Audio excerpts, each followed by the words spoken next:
Je m'appelle Shamila Afidji Razananjassou.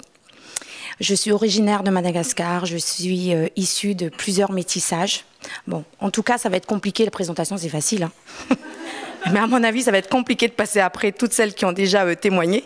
Mais c'est pas grave. Loubna m'a prise au dépourvu, mais je me lance, comme d'habitude. Je rigole. Alors oui, tout d'abord, je suis fondatrice d'une association qui s'appelle Ishelana. Alors l'association Ishelana, c'est une association que j'ai créée il y a 10 ans à Toulouse, qui porte le diminutif des prénoms de mes garçons Ishelan. Donc au tout début, c'était pour vraiment défendre les droits des femmes et les droits des enfants, et surtout pour essayer de récupérer mes enfants qui étaient coincés pendant 13 ans à Madagascar. Donc, au fur et à mesure que j'ai mené cette association, en étant fondatrice et présidente, bien sûr que je me suis prise au jeu. J'ai été très professionnelle et j'en ai profité, hein, de toute manière, pour mettre en valeur la culture du monde, surtout de l'océan Indien et notamment de Madagascar. Donc, on a fait plusieurs activités, notamment la danse, parce que moi, je suis issue d'une communauté indienne musulmane, hein, d'un papa musulman et d'une maman chinoise malgache chrétienne. Donc, vous comprenez bien que à l'époque, il y a 40 ans, ça a été compliqué. J'ai été victime de plusieurs discriminations, etc. Mais voilà, donc j'en ai profité pour mettre en valeur toutes les cultures de Madagascar via la danse et via les matières naturelles. Matières naturelles, pourquoi? Parce que je suis à la fois créatrice de bijoux à base de raffia de Madagascar, et je vous présente, c'est mon arbre de vie. Et ça résonne parce qu'aujourd'hui, je vous fais juste un petit saut dans le présent. Ça résonne parce que je suis énergéticienne après 10 ans de combat de maman. Alors, je reviens un petit peu en arrière. Donc du coup, durant ces 10 années, j'ai mis en valeur toutes ces cultures et j'ai pas arrêté de véhiculer mon amour, ma passion, non seulement pour Madagascar, d'où je viens, mon pays natal, mais en même temps pour mes enfants. Et vu que j'ai pas été au contact, on m'a interdit de les avoir au contact, etc., que ce soit au téléphone ou par message, et que les tribunaux, c'était infernal, parce que le sens où j'ai fini par avoir mes enfants au bout de 13 ans, parce que le papa, par chance, enfin, excusez-moi, pas par chance, hein, désolée pour mes enfants, mais en même temps, voilà. Ben, il a eu un AVC, il en est mort. Et malheureusement, j'ai conclu quelque chose. Pour clôturer vite fait ces 13 années, j'ai conclu quelque chose. C'est que malgré les interventions auprès du ministère des Affaires étrangères, ici en France, que ça soit auprès des ministres de la Justice, auprès de tous les autres ministres des femmes et tout à Madagascar, j'ai pas eu gain de cause. Personne ne m'a soutenue. Et moi, j'ai compris ça au bout de 13 ans. C'est vrai que ça a été très, très, très compliqué pendant ces 13 ans parce que j'avais l'impression d'être seule. Mes copines m'ont abandonnée, mes amis m'ont abandonnée. Mais au final, ben, le fait qu'elle m'ait abandonnée m'a fait grandir et m'a fait réfléchir sur beaucoup de choses. Aujourd'hui, je pardonne tout le monde. Je suis rentrée récemment encore à Madagascar, là, au mois de mars, après 5 ans. Je suis rentrée au pays pour faire la paix. Ça a été très compliqué. J'ai toujours refusé de retourner au pays parce que mon ex était décédé en 2019. J'ai récupéré tous mes enfants. Donc, une fin super heureuse. Rien à dire. Je remercie l'univers. Sauf que maintenant, il fallait rattraper toutes ces blessures-là. Penser, parce qu'on n'arrive pas comme ça. Hein. J'aurais pu être internée. Je suis passée par là parce que j'ai été giflée, j'ai été étranglée, j'ai été chevauchée. Quand mes petits voulaient venir avec moi, avant que je quitte Madagascar en 2017, j'ai subi j'ai eu des mandats contre moi, on a failli m'emprisonner, j'ai failli laisser mon fils de 6 mois repartir sans moi en France parce qu'on est allé, après 6 mois de la naissance de mon dernier fils, parce que j'ai 3 garçons, pour aller voir mes 2 grands, Ishan et Ilan. Je suis allée au pays quand il avait 6 mois et j'avais un mandat d'arrêt contre moi parce que juste parce que mes enfants voulaient me voir. Juste parce que mes enfants voulaient être dans mes bras, juste parce qu'ils voulaient me témoigner leur amour, le papa ne pouvait pas accepter ça. Donc du coup, j'ai failli perdre ça. Mais la vie a fait que j'ai gagné gain de cause. Et quand je suis rentrée à Madagascar au mois de mars, ça a été compliqué. J'ai été reçue par le président de la République de Madagascar et je le remercie infiniment, infiniment, parce que jamais j'aurais cru revenir au pays avec autant d'honneur. Autant d'honneur. Moi, j'ai cru juste pouvoir récupérer mes garçons. Donc là, j'ai été reçue et ça a été une belle revanche de la vie. Donc oui. Et en parallèle, en 2019, quand j'ai récupéré mes enfants, etc., bien sûr, hein, après 13 ans de combat de maman, je voulais arrêter la vie associative. Parce que, voilà, à un moment donné, vous êtes fatigué, vous avez envie de vous reconstruire, vous avez envie de renouer, vivre autre chose. Et surtout, je ne me rendais pas compte que mon fils de 19 ans, hein, qui est comme pour moi un bébé qui est tombé du ciel à l'âge de 19 ans, était à côté de moi. Donc du coup, pendant 2 ans, 2019, 20, 21, 22, période Covid, bam, j'ai eu un choc un petit peu...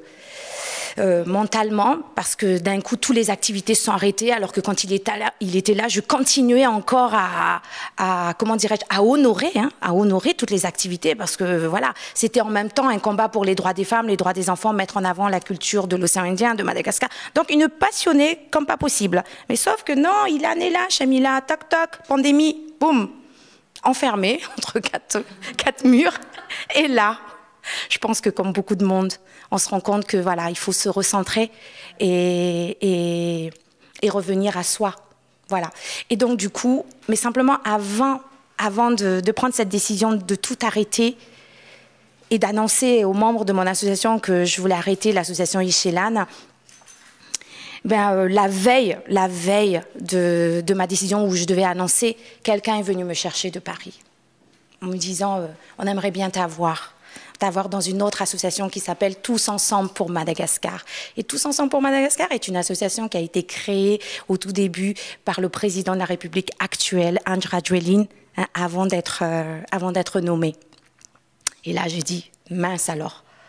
Je me suis dit, si ça, c'est pas encore un autre signe du bon Dieu, j'ai dit, mais mince, qu'est-ce qu'on veut de moi? Alors du coup, je me suis lancé un challenge. Je me suis dit, pendant 13 ans, j'ai œuvré pour Madagascar. On a fait plein d'actions solidaires, mais vraiment à petites gouttes, mais c'était régulier, même si c'était petit, mais c'était offrir des repas aux enfants, aux orphelins, des bas quartiers, aider les femmes, même quand il y avait des cataclysmes, même si c'était des actions one-shot, ponctuelles. On était là, Ishelan était là. Alors du coup, étant natif de là-bas, j'ai quitté à l'âge de 30 ans, je connais mon pays, je sais ce qui se passe dans mon pays, je me suis dit non, peut-être que j'ai une autre mission de vie. Et cette mission, c'était peut-être d'œuvrer d'une autre manière, d'une dimension différente. Peut-être, voilà. Alors du coup, je me suis dit, ouais, pourquoi pas, allez, je vais me lancer. Bam. Je suis rentrée dans Tous Ensemble pour Madagascar, je suis devenue, comment dirais-je, membre, mais durant la période de Covid, etc., plein de hauts et des bas, j'ai l'impression que cette association, finalement, elle a fini par s'écraser, se dispatcher, se disperser. Et puis pour moi, c'était aussi une expérience d'être dans la diaspora malagasy, de comprendre un petit peu comment se passent les associations malagasy. Comment on œuvre, comment on organise, on dirige une association malagasy. Alors que j'ai toujours été voilà, dans les associations, voilà, on est à Toulouse, une association française, etc., une autre manière de faire des réunions, etc. Donc je dis, bon, allez, on va découvrir ma propre culture, mais différemment. Parce que... Donc du coup, c'est vraiment différent. Ça a été un autre challenge. Et finalement, Tous Ensemble pour Madagascar s'est dispersé, les membres ne se sont pas mis d'accord et on a créé une autre association qui est le bébé de Tous Ensemble pour Madagascar qui s'appelle Union Émergence Madagascar. Union Émergence Madagascar, c'est quoi? En fait, c'est tout simplement, c'est une suite un petit peu, ça a été créé déjà par la diaspora malagasy, hein, des différentes provinces de la France. Donc on était plus ou moins 5 au départ. Donc aujourd'hui, je suis parmi les fondateurs et je suis vice-présidente de Union Émergence Madagascar et on a un président qui s'appelle Antonia Nagislin. Alors, franchement vous dire, alors là, tenez-vous bien, il faut être fort, hein. Mais franchement, il faut être fort par rapport à l'image de la femme, par rapport à la force féminine, par rapport à l'image que moi je peux renvoyer, par rapport au métissage, parce que je suis indienne, je suis chinoise et je ne suis pas que malagasy. Déjà qu'à Madagascar, les différentes ethnies se divisent, alors imaginez ces différentes cultures que je représente. C'était horrible. Horrible parce que vous avez plein de coups de bâton, voilà, on n'accepte pas ce que vous êtes, et puis en tant que femme, vous donnez des idées, vous imposez, vous donnez, même ne serait-ce que... Enfin, c'était horrible. Mais j'ai tenu le coup. J'ai tenu le coup. J'ai tenu le coup. Et je suis fière parce que l'année dernière, j'ai failli démissionner plusieurs fois. J'ai dit, mais non, mais c'est pas possible, c'est pas fait pour moi, j'en pouvais plus. Et ça a été infernal. Mais... ce qu'ils ne savent pas, c'est que j'ai quand même 13 ans de combat de maman. Et le mental, il est là. Donc du coup, Union Émergence Madagascar est toujours en place. On a plusieurs antennes à Madagascar. On a réussi à ouvrir un bureau sur l'île de la Réunion. On a un bureau à Madagascar, à Antananarivo, au siège. On compte plus de 15 000 membres. Et aujourd'hui, on se lance un nouveau challenge. Alors, quand je suis rentrée à Madagascar, effectivement, j'ai rencontré le président de la République, Rajoelina. Il m'a reçu au palais présidentiel. Bon, effectivement, il n'a pas... Vous allez me dire, pourquoi il n'a pas reçu le président de mon association, quoi? Pourquoi moi? Bon, moi, il en a profité pour me féliciter par rapport à mon combat. J'apporte en plus un projet culturel et artistique au président de la République parce qu'il y a l'élection présidentielle qui approche à Madagascar. Et je voulais en profiter, hein, tant que j'y suis. Ben, écoutez, on m'a appelé tant que j'y suis, tant qu'à faire. Hein. Autant dire ce qu'on pense et autant faire ce qu'on peut. Hein. Et puis si ça n'aboutit pas, c'est pas grave. Voilà, qui tente rien à rien, et puis il faut oser, il faut essayer. Donc du coup, je lui présente un projet artistique et culturel sur la revalorisation et la reconsidération de la culture ancestrale des Malagasy, et sur la reconsidération du genre dans toutes les activités économiques, politiques et sociales. Il pourrait sensibiliser les jeunes, qui pourrait conscientiser les forces féminines dans tous les domaines, et qui pourrait aussi conscientiser les Malagasy autour de leur culture identitaire, autour du fiavan. Le fiavan, c'est quoi? C'est l'amour qu'on a. Nous, c'est très important chez Malagasy. Chez les Malagasy, on a un mot qui s'appelle le fiavan. Comme chez les Indiens, on peut dire le mot abat. À chaque fois qu'on se bat ou on se dispute avec quelqu'un, on se dit, bon, allez, pour le fiavan, on va rester amis. Allez, on se tape les mains et on oublie tout. C'est un mot fort qui est vraiment fort. Donc aujourd'hui, on a envie de se lancer un challenge. Et moi, je fais appel à tous ces candidats pour reconsidérer les différentes cultures identitaires de tous les Malagasy, se recentrer dessus. Voilà, et conscientiser aussi sur la force féminine, s'il vous plaît. Le président actuel, il a mis en place justement l'égalité du genre. Lui, il a mis en place, en fait, l'égalité du genre, le président actuel. C'est vrai que beaucoup de présidents ont des bilans négatifs ou positifs, mais il y a un truc qui me plaît chez lui. C'est qu'il a mis en place ça.